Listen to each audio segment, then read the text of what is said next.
Good afternoon. We're so excited with Life on Purpose Live. Today, we're going to talk about television, and we're going to talk with Marcus Pittman, who's the CEO of Loor TV. I promise you've not seen or heard anything like this, which is what makes it so cool. Marcus, welcome. We're so excited. Oh, thanks for having me, Beth. Yes, so you guys are, so I'm a lady, and I go to church, but I'm not a church lady. Right. That's good. That's good. That's That's right. So why you let me on your show. That's right. So you're funding what Holly wouldn't, and so you're getting away from all the very politically correct things. And I've looked at a lot of what y'all are funding, and you're completely crowdfunded. So this is a really great model of something that could really be an amazing way of doing media. So tell me how the idea of Lore TV came about, because it's a very good one. Yeah, so I was involved in many Christian media ministries and like Apologia Studios, for example, and End Abortion Now was a pro-life um, anti-abortion group that I was a part of and helped start. And so from there, I was head of advertising for a major Christian film studio. I was head of video production for their advertising, and I just saw that a lot of the content that is within the Christian film space, or even really the conservative political space, is really geared towards women. Yeah. So there wasn't a lot of masculine content, mainly because all the content we have, whether it's from Christian movies to Christian books, they were all made to sell to the target shopper of Lifeway Christian bookstores and the Christian bookstores, and that was all middle-aged women, and and so we've never really had uh, Christian entertainment that was male driven or masculine driven. Hmm. And so that was kind of what I saw working on the inside. And I made a movie. It was an anti-abortion movie called Babies Are Still Murdered Here. And that was deleted off of Amazon Prime. And I was like, okay, we have a real problem here because we're not going to be able to make really gritty content, really edgy Christian content that pushes boundaries through the typical uh, venues, and we definitely can't do it through the left's venues, which is like Amazon Prime or Netflix. Like they're not going to take our stuff. So there's this massive middle that just was completely neglected. I felt like, and so that's how we came up with Lore. And I thought if we're what we really need really is a way to for the artists that are in Hollywood to have a way to make a name for themselves and raise money for the content and movies that they want to make, and unhindered by Hollywood executives telling them what they can and can't do. And so that's basically how Lore came about. And that just very basic is Lore allows you to spend your monthly subscription funding movies and TV shows that will eventually stream on the platform. So we're allowing Yeah. the community to come together and build a streaming platform together as a community over a Yeah. period of time. And I think it's really great how you're building that community. I've watched some of the trailers of the people that you're funding or have already funded, and they're getting to do what God called them to do, Mhm. in a very innovative way, without someone saying, "We can't say that, you can't do that, you can't go there," all the Yeah. rules. And it's, my husband, after we did our TV show, he wanted to do this movie, and it was a great testimony, a real life story, and it was a credible story. And he presented it at a couple of places, and he was literally told, "We're not going to make anything that wouldn't be shown in a Baptist church." Well, So I that mean, yeah, like, that's not realistic in life. I mean, Christians aren't going through what you can watch in a Baptist church. You've got to have edgy because everybody's on the edge. yeah. Well, I mean, one of my friends is the guy that basically created that model where you have to make stuff for the church, Yeah. and he's a good friend of mine and thinks that it was his worst thing he's ever done. Yeah. But basically, the way it is uh, the film studios think, okay, all we need to do is sell the movie to a pastor, so the pastor can buy tickets for his church.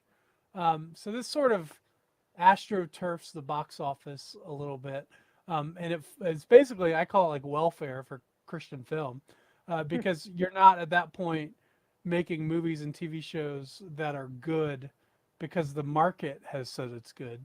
You're making movies and TV shows that are making money because you have you have a pastor, you have several pastors who buy hundreds of tickets each for their church congregation. So that's not a true market. That's not a true film market. And so what we really need is just a place for no-named, really talented no-named people who aren't going to get the Hollywood contracts, not because they're not talented enough, but because their content is conservative and clean, and they Mm-hmm. don't want to introduce LGBT narratives and stuff like that. Um, Yeah. and so we need a place for them to raise money to be able to feed their families and not be dependent on Hollywood's rules. Yeah.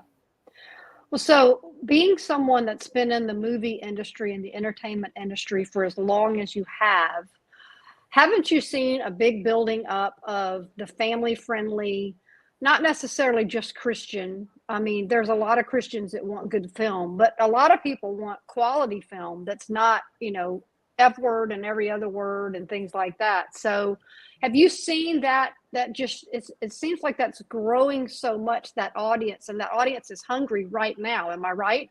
Yeah, I think like any good story is a Christian story. And Mm-hmm. you see this like The Mandalorian, for example, is a great example of a masculine story. It's about a father protecting his son. There's not a lot of foul language in it. There's is just a and then like even in the last season, there were all these themes of redemption and repentance and sin, and baptism was a major theme in The Mandalorian, which is really weird. But it was amazing. It was amazing to see that. And every now and then, I think stuff like that slips by Disney and becomes a massive hit. And then Disney is like, oh well, why is this a hit and not the other Star Wars films that we've done? Well, it's Mm-hmm. because you've feminized Star Wars, and Yeah. you took away, even the original Star Wars was a movie about a father and son, right? So Right. so they don't have the worldview to be able to see that. And then you see the original Pixar movies were doing really well. Just all the original Disney animated films were doing really well, and now they've just completely abandoned their core audience, which is family, Yeah. and they're just making stuff, basically making stuff for themselves, the left in Hollywood, and then they're scratching their heads wondering why they just lost $900 million and are now, I think, trying to sell a third of their assets at Disney. Which, by the way, I'd like to put together a fund to buy the Muppets back. Yeah. So if anybody wants to call me and we can buy the IP for the Muppets and put them back on the right track, that would be a dream. But So don't you think that people are waking up to the amount of the pocketbook and how much volume it speaks? Because people are starting to say, okay, I'm not going to go to that store. I mean, we've seen the big headlines lately. I might not know how to change the world and get in there and get on the floor of Congress and make speeches, but I can choose what store I want to go to, and I can choose what movies I'm going to watch, and I can say no to some stuff. So aren't you seeing people really grabbing a hold of their what well, seems like small voice? yeah, I think the consumers for sure have realized through Anheuser-Busch, through Disney, through Target boycotts that they have more power than they ever thought they did. Yeah. Now, the challenge, I think, is convincing the investors, the conservative investors with capital, that instead of just relying on these boycotts, what we need to do is invest money in companies and entertainment and movies and TV shows that can actually just make these other organizations not needed. Because those boycotts are only going to work for a while, and people are going to go back unless there's something to fill that vacuum. Um, Mm-hmm. and uh, and I think once we as conservatives realize that we need to be business builders, and we need to be disruptors in technology and innovative and all that sort of stuff, I think we can really change things. But it's tough because conservatives are conservative, and they're conservative with their investing their money, and they're conservative in how they spend their money. So it's a tough market, but the money is certainly there. I remember I was talking with an investor who said, "You're crazy to make content for Christians and conservatives. They don't spend any money." But they do. They spend tons of money. They make a lot of money. They don't spend it. Um, they buy everything, right? So it's hard to really categorize until they do a boycott just how conservatives are spending money. And I think the key now is positioning conservatives to abandon those companies permanently by building companies that are good replacements. And what we're doing at Loor is a great example of that. It is a great example. And so, to the many people who feel like, okay, so I'm part of the, I guess you would call it the silent majority.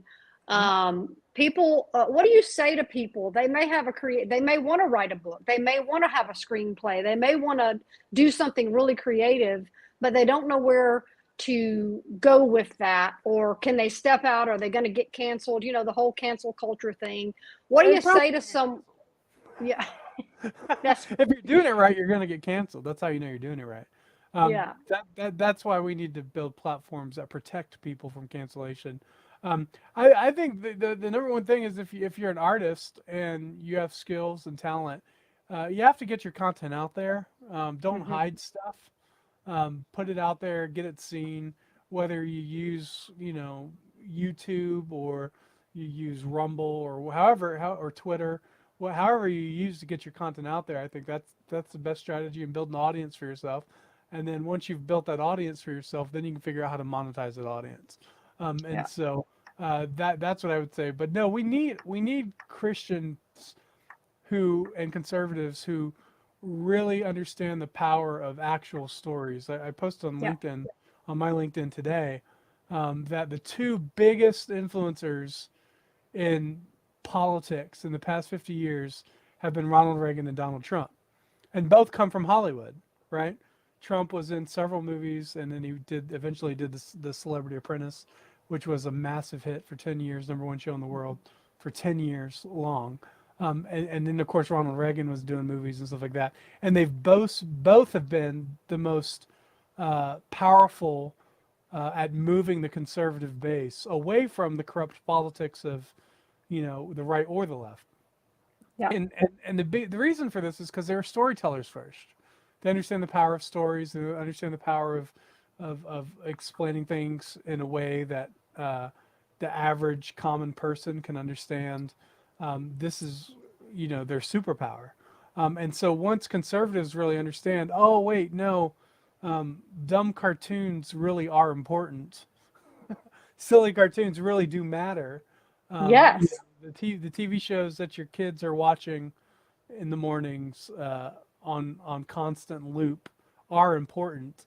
And even if they don't have that evangelism message like most PureFlix movies have or whatever at the end of it, even if they're just dumb and funny, that's a real superpower for you and your family to have content that you can just sit and watch and laugh, in the TV. For me, like I remember some of my most potent memories was sitting on the couch watching American Idol as a family together Yeah.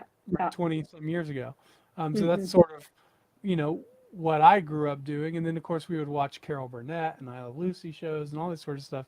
That's a lot of my family memories come from sitting in front of the television and laughing together. And Yeah. conservatives, we don't have that. We don't have Yeah. comedy powerhouses. We don't Yeah. have comedians that are filling up Madison Square Garden. And we haven't really put a lot of time and energy into training up and building out the pipeline in order to create that talent either. But Yeah. that's what we're doing at Loor. So So it's important to comment that your content, it ranges from children, barely biblical, to adults. I mean, I love the show about Highlands to Island. I mean, those are young people that are Mhm. sharing their faith, and that is so important to have that young voice speaking, with authority. Men, yes, about their faith and the variety, but it's all biblically based, but it's done in such a way that it's creative and it's realistic and it's very innovative, right? I mean, so that's the which trend of what you're doing. Yeah, we try to stay away from the term family friendly, because that just implies that every show is for everybody, and Right. that's not how the real world works. You Yeah. know, your 5-year-old isn't watching Fox News, Right. right? That Hmm. adults watch Fox News and kids watch other things. So we actually want to make content that's for different age groups. Just like we know when you walk into a bookstore, you know you have a children's section in a bookstore and you have an adult section, a newly married section. You know you have all those sort of things. And so we've tried to stay away from family friendly. And what we found actually is that most of our subscribers are funding content for themselves and they're not funding the children's content. And it's not to say the children's content uh, isn't good. I mean, you know, we have 2x2, which is our most popular show, I would say, in terms of like people that talk about it. Is 2x2 is done by Greg Page, who was the original Yellow Wiggle for the Wiggles. I saw So I that. mean, like, massive talent. You know, that guy actually did fill stadiums, right? Yeah. So we have that content, but people are I think more excited about funding content for themselves, because they don't really get that opportunity, and there's nothing there. Like you know, like Barely Biblical is one of the shows that we have that's for teenagers to adults, but it's animated teddy bears reenacting the most violent Old Testament Bible stories, right? So it's Yeah. just it's a way for your young men to be able to understand the gruesome brutality of Scripture, but in a fun way where blood is just stuffing and you can Yeah. have decapitations and it's just a toy bear that gets ripped apart, which your kids have already done anyway, especially if you have boys. Exactly. Exactly. They've all ripped the heads off their teddy bears anyway. so so it's nothing new to them, but it's a great way to introduce those adult themes of Scripture to to younger men. Yeah. And it's a great show. The guy who made it is a Disney animator, and he said, "I'm just looking for a show that only me and my son will watch, and my wife and daughter will not like to see." So that's what inspired him to make it. So we have a lot of when we get rid of the everything has to be family friendly or everything has Yeah. to be so a 5-year-old and a 95-year-old can watch it. When we get rid of those distinctions, which don't make sense, we free up artists to really be able to make what they want, and their ideas are way better. And that's a really excellent point because you're right. Everything is broken up into age group as it should be. So let's talk about tough topics because you're not steering away from tough topics. Mm, You're obviously a pro-life advocate. I'm post-abortion, so I'm a pro-life advocate because I understand what that side of that business is like. mhm. Um, and so you're doing Exposed, and I know you're working with Laura Clausen, and y'all have done the shorts for that, which is a fully funded show. People are very committed to this topic. So let's talk about what's the feedback been to Exposed, and I know it's been a very popular series. What have you learned from doing something like that? Yeah. So Expose was one of those things that we decided we would just put out there on the internet for free for everyone to watch.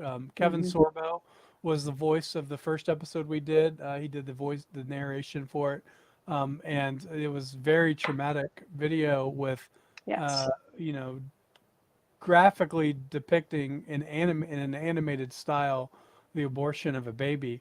Yeah. And so that was, I mean, I remember watching the first time I watched that. I was like, this is really hard to watch. And so yeah, that got over 1 million views on all the social media platforms that we released it on, which is amazing to do in an age when social media just suppresses everything. Yeah. That was tremendous. And then the second episode we did was on IVF, Mm-hmm. and that was really well done as well. The episode's called "Build a Baby," Yeah. just really controversial, hard to hear subjects. But the point is not, you know, you see something and you're like, oh no, I'm not going to support Loor anymore. That's not how Loor works. Loor gives artists complete freedom to make stuff, and if it offends you, you don't have to support it, and you can go and Right. support another project with your subscription money instead. Mm-hmm. And if something you really like, you can fund it faster on our platform as well. And so that's sort of like we figured, okay, what we need to do is we need to give artists the place to get complete freedom without us as the network executives telling them what to make, and then let them find their own market and find their own audience, whether it's offensive or not.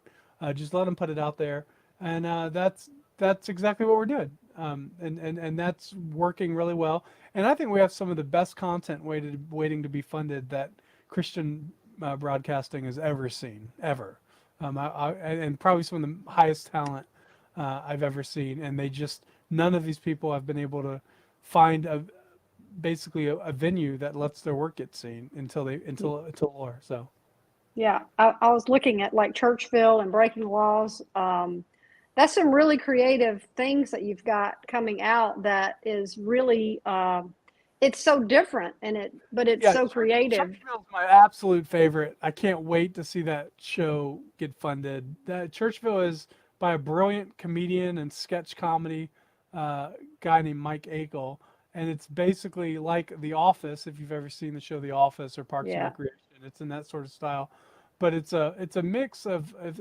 sketches and sketch comedy about two rival megachurch pastors competing for each other's parishioners. And so So true. yeah, it's so true. And it really just shows the absurdity of megachurch culture and pokes fun at the church and in a good way, because it's best for us to do it than for the world to do it. And so with the idea is just to come in and own all of our failures, all of the things that make us weird to the outside world, and just embrace it and make a comedy out of it. And so that's exactly what it is. It's a church comedy, but it's for adults. It's an adult comedy. There's edgy jokes in there and all sorts of stuff that's true to the world. Yeah. And so it is probably one of the best shows we have that is funding right now, and I'm excited. I think if you guys are going to go and log in and join more, if you guys want to fund any show to series, I think Churchville is the one. Which leads me to, what is the best way for people to get involved? You can fund, and what type of content are you looking for? Yeah. So the way it works, so the best way to get involved is to just get a monthly subscription. And don't, you can cancel Netflix, you can cancel Disney because they're on a writers and actors strike right now till the end of the year at least. So they're not making new content for you anyway. So unsubscribe from Netflix and Disney, get a subscription to Loor, and then you can. The way Loor works is, well, actually, let me start by saying the way Netflix works. The way Netflix works is they take your monthly subscription, and then they spend that movie on content that hates your guts and your worldview, right? So Yeah. they take your subscription money, and you have no say in how your monthly subscription is spent to fund content. And this is the way television has always worked. With the cable companies take your subscription money, and then it's funded for content by the cable channels, right? And so what we decided is, what would happen if the monthly subscriber actually could allocate how their monthly subscription is spent. And so every month, every week actually, based on your monthly subscription, you get what we call loot. And you can think of loot as Chuck E. Cheese tokens. That's your money gets you. And then you can spend those tokens, that loot, allocating how your subscription dollars are spent every week. So it's very simple, and it's a long game. And so we're trying to get as many subscribers, and the more subscribers we have, the faster we can fund projects. And our goal is to get our first goal is to get 15,000 subscribers, and then we can fund all of our first slate of content really quickly. And then and so that's it. And then the other way you can get involved, I think, would be we're looking for accredited investors who really want to build not just a single movie, but actually build a machine that can actually make all the movies. So if you have, you can email me, Marcus, Marcus at Loor, LOOR.tv, if you're more in that vein of investing capital. But those are the two main ways we're looking, both as a consumer and both as an investor. So. So and then, you just continue to grow this as your investors grow, your content grows, and 5 years from now, 10 years from now, you're a major producer of good quality, innovative, culturally relevant Christian content. Right. So I think for a long time, with conservatives in film, we've been looking for the blockbuster, right? We just need another Passion of the Christ. We need another Sound of Freedom, you know. But those are often what I call like slot pulls, like when you go into Vegas and you pull the casino slot, like you're hoping for a box office win. Yeah. Most of the time, that doesn't happen. But one of the reasons it doesn't happen is because so many of our institutions required to create a blockbuster, like if you just think, for example, like Entertainment Tonight, late night talk shows, all these things, all this entire ecosystem is built to create a blockbuster, right? So you send the Hmm. actors on the talk shows, and you have Entertainment Tonight do the behind the scenes, so it's like we have this entire infrastructure, but conservatives we don't have any of that. So what we're doing with Loor is we're building the beginning of the machine.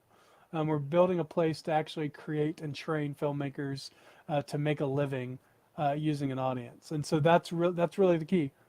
So that's sort of what's important for what we're doing. Well, I love it. And I think that it's a great concept. I think it's a great idea. I think that it's perfect timing because people are really hungry for, some control over what's coming into their homes and on their phones. And this is a good way to do it. So we'll put in there, of course, the Loor TV, Loor.tv, so people Yeah, can if you see go, what you're if you go, funding. yeah, for your viewers, if you go to Loor.tv and sign up, you'll get 7 free days to Yeah. try it out, to see how the funding works, and Yeah. you're not going to get 10,000 of hours of content on our platform, and that's okay because Netflix makes you pay for all that content even if you don't watch it. Right now, we're building a whole streaming platform, one piece of content at a time as a community, and so just know that when 5 years from now, looking back on Loor and all the things that's been funded on our platform, the community will have built that together from Yeah. scratch. Which is a great story to be able to tell. Look, we did something different. We did it together and we made it's a success. And Yeah. that's what everybody wants to do. Well, it's great to have you. It's great to get to see what all you're working on. I know this is just the beginning. I enjoyed meeting John at whatever conference and his infamous T-shirt that said Christian movies shouldn't suck. I mean, he was so funny. He comes in and everybody wants, I want to take a picture with him. It was That was our hilarious. tagline we got started on. It was just Christian I movies know shouldn't it suck. was, and it's so good because we want some action, we want some drama, we want some real life. And Yeah. so, is there an app we can download on a smart TV? There is not. We're not Not there yet. yet. We're in the Yeah, fundraising. We're funding content first. So yeah, join our platform to fund it. I consider it's like Costco. yeah. You get your membership to Costco, and then you can buy other stuff. So this is how it works. You join the subscription, and then with our next round, once we close our next investment round, we're going to be developing all the Roku and streaming and moving more towards a streaming platform. But think of us as a fundraising platform right now. Good, good. And it's very innovative, and I love it. And I love all the things you do that are so different and fun And and also, festive. just so people know, we don't want to be on Roku because we don't want to get canceled from Roku. And they have a lot of rules, and they also take 30% of your income from the Wow, platform, which that's money taken away from the artists. that's So right. we're going to try to avoid that as long as possible Yeah. until it makes financial sense to be able to do that. But I'd like the 30% to go right to the artists and funding the content early on. Agreed. Agreed. That's great. Well, Marcus, so excited to have you. Hopefully, we'll do this again. We'll come back and talk about some more things that are funding and excited about Loor.tv and all y'all are doing and keep it up. It's very innovative and what gets people out of their comfort zone. And that's a great thing. Okay, thank you for having me. All right. Thank you. See ya.